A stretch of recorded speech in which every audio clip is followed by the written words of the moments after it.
Great. Yeah, because we've still got plenty of time left. There are other people who couldn't be here tonight who would really like to hear you, see you. So, okay, well, apart from Brexit and Ukraine, not necessarily in that order, the other big thing that people have been talking about for the last couple of years is COVID.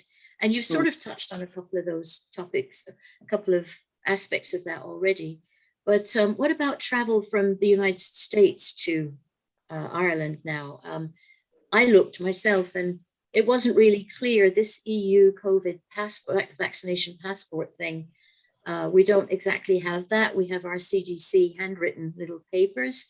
Would that suffice, for example? Do we have to quarantine? What about testing? I'm sure I mean, excellent question.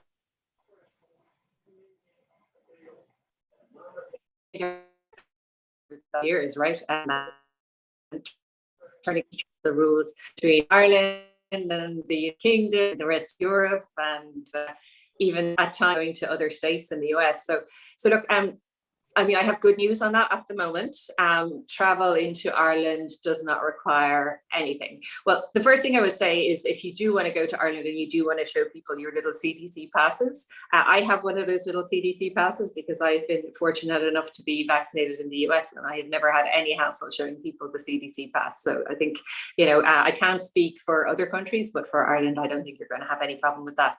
But for the moment, there aren't any restrictions on travel to Ireland. So when you travel to Ireland, you will not be required to show your vaccination pass. You won't be required to do COVID tests or anything beforehand. And just recently, so up till very recently, in flying to Ireland, you had to complete a passenger locator form, which just basically, you know, set out where you were going to be staying in case you needed to be contacted. But the government actually abolished that in the last couple of weeks. Specifically because I think it was causing some difficulty for people who were arriving into Ireland from Ukraine. So the government has gotten rid of that. So basically, I think hopefully you will find it's pretty easy to travel into Ireland at the moment. There aren't restrictions on it because thankfully, and touch wood, we're in a pretty good place with COVID right now. That's really good news. I think a lot of us will be looking on kayak.com tomorrow to see how quickly we can get over there. And you know that Aer Lingus, it was actually very interesting to me. You know, there was obviously a lot of flights were cancelled and grounded throughout the pandemic, but flights between Ireland and Boston never completely stopped. The lowest it went down was 3 flights a week in either direction. And now they're ramping back up again. And actually Aer Lingus stopped flights out of Shannon Airport. They were only flying to Dublin, but they've just announced that they're reopening the Boston Shannon and the New York Shannon route. So yeah, even more routes are opening up, and it's great to see. Great to see people from Ireland can visit here, but it's I think there's a lot of people in Ireland are going to be very, very happy to see people from the US visiting again. Has it impacted the tourist economy hugely? Oh, massively. Yeah, I mean, it massively. I mean, I think, you know, it would have affected the economy over here in terms of hotels and restaurants and so forth. But at home, I think even more so because in Ireland, we had many more strict lockdowns than we did in this part of the United States. We had several times when numbers got high, numbers of cases, numbers of deaths got high in Ireland. There were really quite severe restrictions. So there were a couple of times when, for example, you were asked not to travel more than 5 kilometers outside your house unless, you know, for work or for a medical reason or something like that. So yeah, people's lives were a lot more restricted. There were restrictions for a long time. Restaurants, bars, and so forth were closed, and then they were open with minimized capacity, and then they were open to people who showed vaccination certs. Now, thankfully, the vast majority of the Irish population is vaccinated, so most people could get in, but there were a lot more restrictions in Ireland than there were, for example, here, and I think it really impacted the tourism sector and the economy as a whole. And thankfully, the government was in a position to roll out some supports for those industries. But I that's not to say that I think that those industries had it easy. I mean, the good outcome of all of that, though, was I think that the number of deaths overall in Ireland was about 6,500 so far. And I know that the pandemic isn't over yet. I mean, my sort of comparison, when I'm comparing Ireland to somewhere, I tend to compare it with Massachusetts, because the population of Ireland is smaller than the population of Massachusetts, but it's only a bit smaller. But like, I think Massachusetts, there was something like 24,000 deaths, whereas Ireland had about a quarter of that. So those restrictions were very hard, and economically they were very hard. But thankfully, it did mean that a lot of people's lives were saved, even though obviously I think a lot of people suffered terrible losses, whether losses of loved ones or economic losses too. And of course it impacted the economy. Thankfully, the economy has rebounded now in Ireland. I think by the third quarter of last year, economic output and employment were back up to, they were over pre-pandemic level. I mean, of course, now with the situation in Ukraine, the economic outlook globally is a lot more uncertain, but thankfully our economy did show some recovery.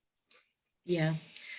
We'll all have to see if we can get our flights to Ireland before the prices go up hugely because of the oil issue now. But I do see a question here related to the pandemic before we move on, whether many people returned to Ireland during the pandemic, if they could, or were they stuck here or in other places?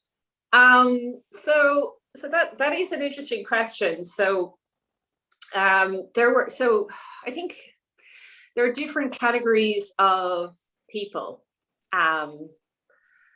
So for example, when the pandemic struck, there were Irish people around the world in various places who found it very hard to get home. Like, for example, people stranded in South America, and the department that I work for, the Department of Foreign Affairs, is working very hard at organizing chartering planes to get people home and things like that. I mean, thankfully, because the commercial flights never stopped from Boston, Irish people who were here and wanted to get home, they always had the commercial option of getting home, even if there was a lot of disruption. The other category then that was interesting is Irish people who lived over here. We did see people deciding during the pandemic, no, I'm going to go home. And that was, some of those people were people over on J1 visas. So either students taking a break from college to, enjoy an experience in the US and work and then go back to their studies, or students who had just graduated who can come over here for a year or so and study. A lot of those actually, I think just because of all the uncertainty, they just decided to go back home and be back home for the pandemic. And then the other thing I think that happened was that some people who have been here for a long time, actually over the course of the pandemic, just, I don't know whether maybe they lost their jobs, or maybe they were people who were undocumented and, like, say, for example, lost employment in, I don't know, the services industry or construction, and wouldn't have been able to access benefits from losing their jobs. So we did see those kinds of people taking the decision to return home. So I do think the pandemic did influence a lot of people's lives. I mean, I think we were lucky that people who were here who wanted to go home were able to go home during the pandemic. Now, of course, there was a long period during the pandemic that people in Ireland who wanted to come to the US for whatever reason couldn't, because the US effectively banned travel from Europe for it was about a year and a half. So, but thankfully people can travel now. So I think you'll see a lot of people traveling here. I think there's a lot of pent up demand. Yeah, that's good to know. Okay, well, let's move on to another question, which is also kind of related about people wanting to go to Ireland, but perhaps for a bit longer than just a visit. The Irish Times recently reported that Charlie Flanagan, who used to be a former minister for foreign affairs, is bringing up to the dial a special immigration program that called the Ireland USA Diaspora Retiring to Ireland program, which apparently came up in 2018, and the Irish and the US governments were working together on it. And the deal would allow Irish Americans of a certain age to the chance to retire or work and even eventually apply for citizenship in Ireland. And Flanagan wants to revive those negotiations now, even though the American side has kind of let things go on its side. So it wants to do it unilaterally. Do you have anything on that to tell us? So yeah, I read that Irish Times article as well. So Charlie Flanagan, for anybody who's watching who doesn't know, he is a former Minister for Foreign Affairs and Minister for Justice. So he was my former boss. He is now, he is still a parliamentarian, and he is the chair of the Parliament's Foreign Affairs Committee. And he has said that he would like to bring this proposal before the Dáil, the Irish Parliament. And I mean, I suppose the thing to say about that is that obviously Mr. Flanagan is a very important and distinguished politician and a very influential one. He's not a member of the government, and so I don't believe that that particular visa scheme is government policy, even if he would like it to be. I mean, in terms of the background to it, as you were laying out, so the Irish government, I think, would like to see an increase in visas in both directions. I think they certainly would like to see more Americans come and live and work in Ireland, and then they would like to see reciprocal, more Irish being able to come and live and work, whether permanently or temporarily, in the US. And there were discussions over the past few years on E3 visas, so allowing Irish citizens to have access to temporary work visas called E3 visas. And I think the idea behind that always was it would be reciprocal, so that we would have more visas for Irish people who wanted to go to the US, and then at the same time that we would have more visas for US people coming to Ireland. Then the visas, the E3 visa issue, it sort of got stalled in Congress. And so Deputy Flanagan's idea is that, well, let's, you know, I mean, I don't purport to speak for him, but I think what he's saying was, well, we should go ahead with welcoming US citizens to Ireland anyway, even if the flip side of that, the E3 visas is stalled in Congress. I gather that that's what he hopes to bring before the Dáil, the Parliament. And we'll see. I mean, certainly from my perspective, as a person who works to promote links between Ireland and the US, I would certainly like to see US citizens be able to come and live and work in Ireland, just as much as I would like the reciprocal more Irish people to come to the US. What I would say is that you might have the opportunity to ask him about it in person, because he has agreed to give a virtual talk with Boston College in early April. So if you follow the consulate website, you can get details. So you can ask him all about it in person, because he knows much more about it than I do. Yeah, and you have sent us that would be the same website that some of us are receiving about the cultural events in St. Patrick's.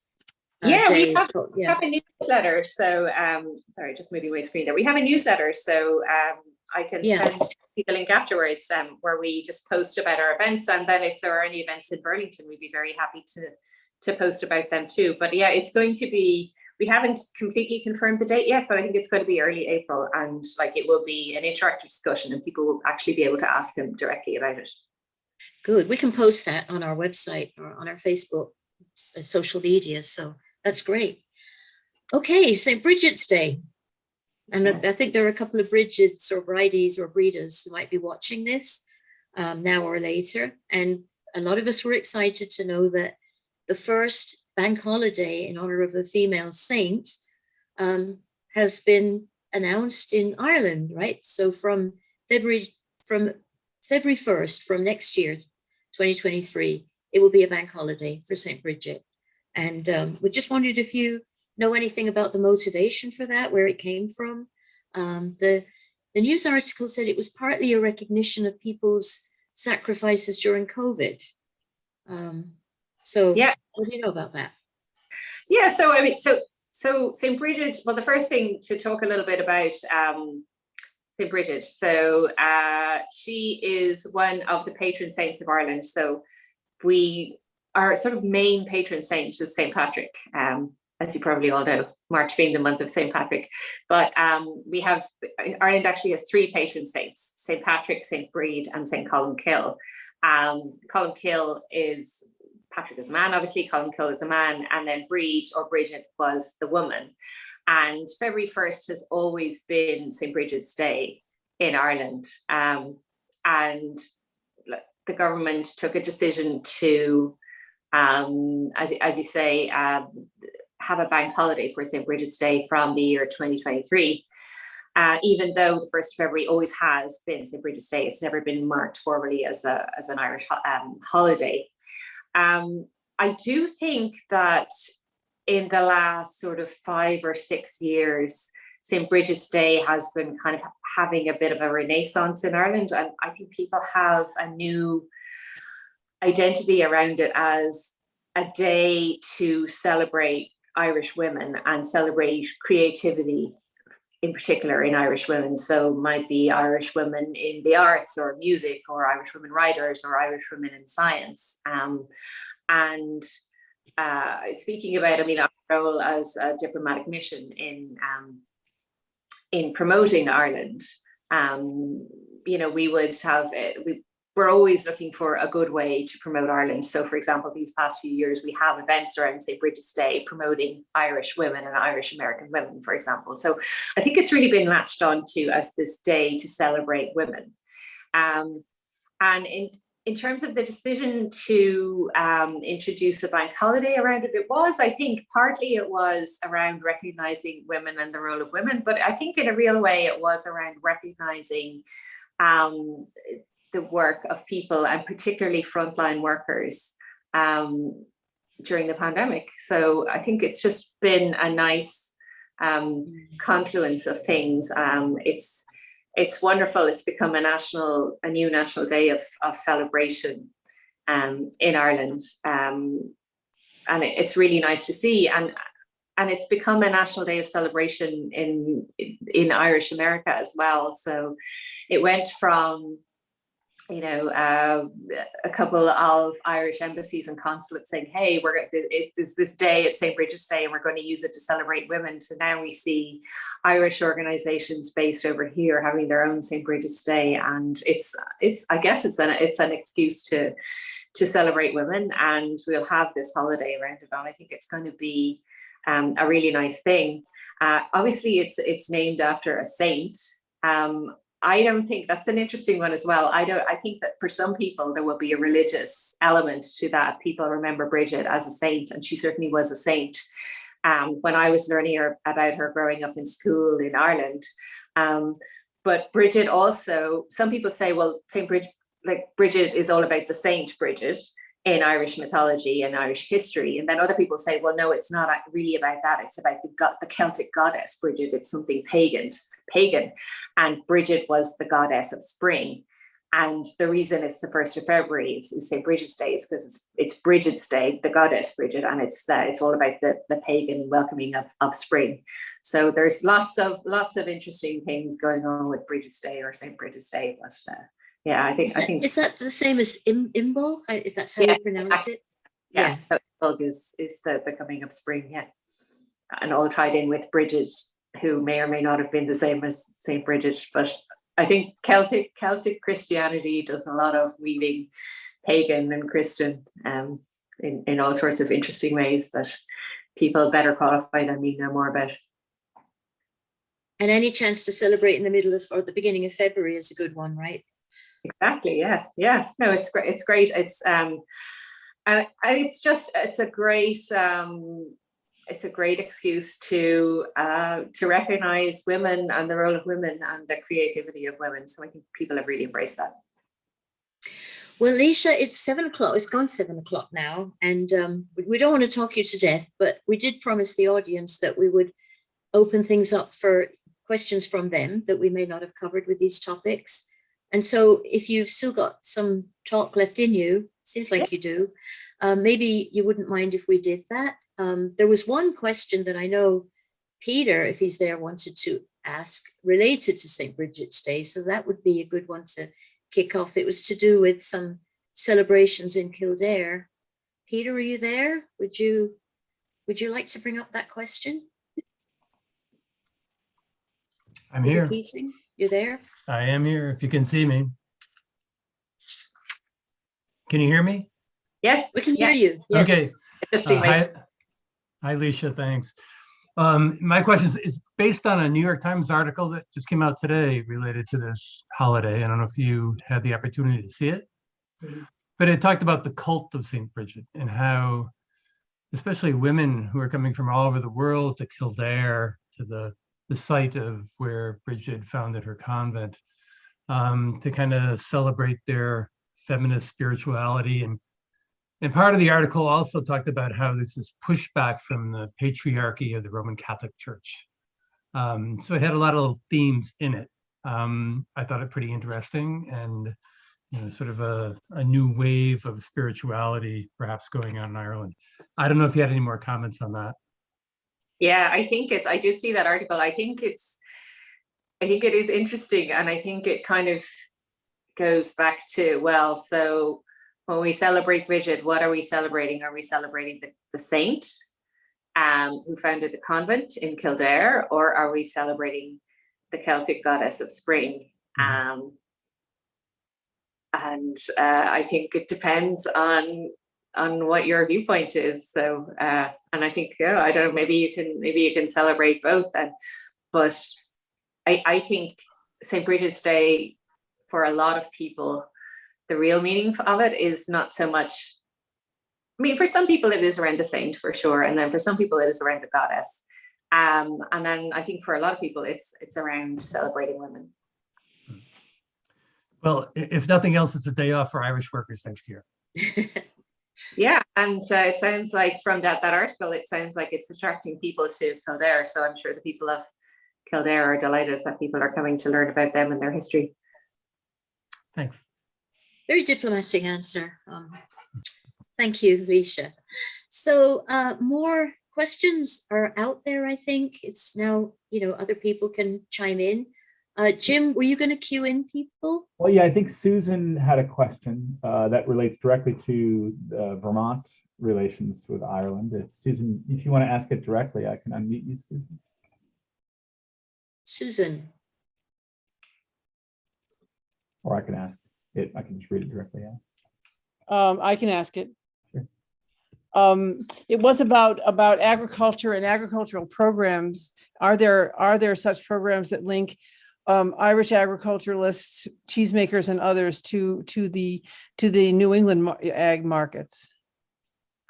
So I saw your question in the chat, Susan, and I meant to comment on it. So thanks for coming back in. And you were talking about cheese specifically, and I thought that's a pretty good idea. We should certainly do that. We should set up some Vermont cheese program, because I've been to Vermont a few times, and one of the things that struck me about it, and it's probably a gross generalization, but I was like, this is a really foodie place. Very foodie place. Guys are really into their food, and if you've been to Ireland, you know that we're the same. We're into our agricultural produce, we're into our coffee, we're into our coffee shops. So I think there certainly are Irish products that you can get in the shops here. I mean, like Kerrygold butter is probably one of the most ubiquitous, but there are fewer than I would have imagined. And I don't know that there are some New England products in Ireland. I mean, like, for example, the Ocean Spray from Maine is huge in terms of cranberry juice and so forth. I've seen Vermont cheddar, things like that. But I mean, I certainly think that we could do more, not least because there's such fabulous food in Vermont. And I really think that Ireland and Vermont are kindred spirits when it comes to food. Yeah. Let's work on that. Really a really interesting project for the future. We should have a joint Vermont cheese festival or something. It would be great. We have a business here in Burlington who is it's called Daedalus, Dedalus, and it is they're a wine purveyor, but they are a cheese purveyor also, and the veracity, the intensity with which they choose to search the world, but especially more temperate climates for cheese varieties to import is really substantial. But we have a sheep and goat association in this state, and I'm sure there are lots of links that probably do already exist between breeders for sheep and especially sheep. I'm not sure. Between the two countries, it would be fun to sort of track them down and catalog them and celebrate them. I think it's a great idea. Yeah. Thanks, Susan. Thanks, Susan. I know there was one question about, this question comes up now and again, especially these days as we see so many languages being lost. What did they say? There's something like 7 languages lost every minute or something worldwide. And we had a question about the Irish language and what the status of the Irish language is, what Ireland is doing, and what do you have to say about the value and the status of the Irish language right now? So, I mean, the status of the Irish language is that it is the official language of Ireland. I mean, English is also an official language. Everybody in Ireland learns the Irish language from school. So sort of starting from when they're about 5 years old up to when they're 17 or 18. I think a lot of people use English in their day-to-day lives, but I think that we have seen really over the last kind of 20 years or so, I think we've seen a real renaissance in the Irish language. So one of the things you're seeing happening at the moment is there's been a massive growth in the number of Gael schools, which is Irish schools where you send your child, and the child learns everything: English, Irish history, mathematics, science, through the medium of the Irish language. That's gotten really, really popular now. I think as well that the way that we are teaching the Irish language has changed dramatically in Ireland, and it's made it a lot more accessible for people. So one of the things that's been really transformative is the establishment. It's not a new Irish language channel now. It's been around for many years.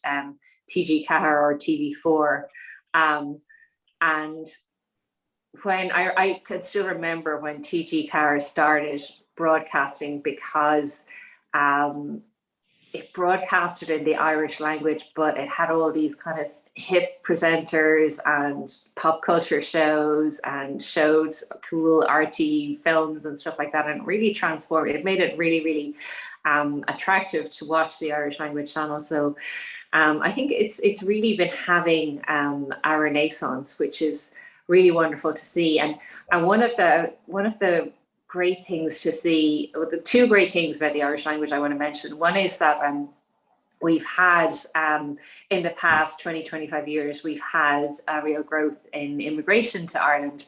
Something like 15% of people who work in Ireland now weren't born on the island of Ireland. So we're a lot like we used to be a very homogenous country, and we're a much, much more diverse society now. And people are coming to Ireland, and they're living here, they're having families here, and all their children are going to school, and they're all learning the Irish language. So you've got children of sort of Nigerian parents and Croatian parents and Chinese parents all learning the Irish language. I remember a couple of years ago I did a course in Dublin just to brush up on my Irish language skills, and it was an adult course, and a lot of the other participants in it were people they were adults who were living in Ireland but weren't Irish. And one of their main reasons for learning was they were saying, well, I want to help my kids learn Irish. So I'm going to be able to help them with their homework, which is something I think that's really, really nice. And then the other thing that I have just been blown away coming to New England and going to, I don't know, somewhere in Maine, and somebody comes up to me and addresses me in Irish.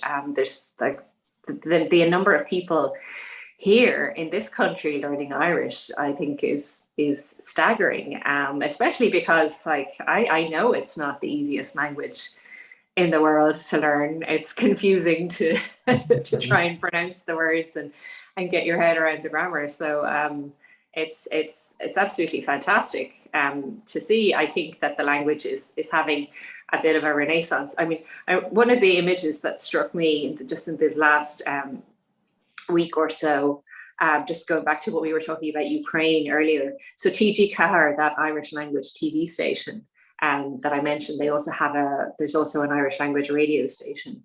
And they were doing a program about Ukraine, and they actually located a Ukrainian man who speaks Irish to go on their program to talk in Irish about the situation in Ukraine. So it's absolutely staggering. So it's really great to see it's having a renaissance. Oh, that's great. Well, there are some people in Vermont that could greet you in Irish too. I think Mairead Shields is one of them. We may have support. Absolutely, yeah. I don't doubt it for a second. And you know, Portland in Maine at one time had, I think, one of the biggest concentration of Irish speakers outside Ireland, because people came there from Connemara to work on the docks. So there was the real centre of Irish language. And still is, I think, Yeah. Connemara. Yeah. Thank you for that. There was another question that I see from Deirdre Donovan about getting a passport, going back to what you were saying about passports being easy to get. Deirdre, do you want to ask that, or shall I ask for you? You there, Deirdre? That's fine. Yeah, thank you. Benny? Yeah. So again, this is Benny. But yeah, we're curious about the status of the Irish consulate processing passports now that the the COVID pandemic is winding down, and I know there were some restrictions over the past couple of years. Curious about what the current status is For foreign birth. So can I ask you, I mean, are you asking about for a passport first time? Yeah, again, this is a passport application based on a foreign birth citizenship. I don't know if it's me, but I don't know whether I froze for a few seconds, or I unfortunately didn't hear the. It's It's just in regards to a foreign birth citizenship application for a passport. Yes. Okay. So right. So this is foreign birth citizenship is to apply for citizenship, and then once you are a citizen, you can apply for a passport. So foreign births registration is for people who have a grandparent or a parent who, a grandparent who was born on the island of Ireland. And you're right, it was suspended for a long time during the pandemic because people that worked on processing those got moved to things like contact tracing. But it has resumed now, so you can submit your application. There is a backlog. They're working through the backlog. I think that they're processing applications from maybe 2020, 2021 now, but you can submit your application for sure. Again, there's an online application that you do. You don't come to the consulate anymore with all the paperwork. You can submit your application online and it will talk you through, and then you post your documents off. There is a bit of a wait. I know this because even before the pandemic, we did it with my husband. My husband is from Poland originally, so we had to go through not quite the same process, but something quite similar. And again, we had to wait for it. So, but you can submit your application, and they are working through applications. So I hope that answers your question. But if you have a foreign birth query, just get in touch with the consulate, and we'll be able to talk you through your options. Perfect. Thanks so much. Fantastic. Well, I don't see any other questions in the chat box unless somebody has one that they just want to bring up quickly. I have one actually in the chat box, and it's a personal one. We had planned a trip to Ireland back in spring of 2020 that obviously got interrupted by COVID, but the flight was out of Bradley in Connecticut to Dublin. That service went away. It hasn't come back, and I'm wondering if it ever will come back. I don't know is the answer. I mean, that's obviously a commercial decision for the airlines. I haven't heard about any plans to bring that back. So I don't know. It'll be a decision for the airline. I haven't personally heard about it. I know there are flights out of Logan, which maybe aren't quite as convenient.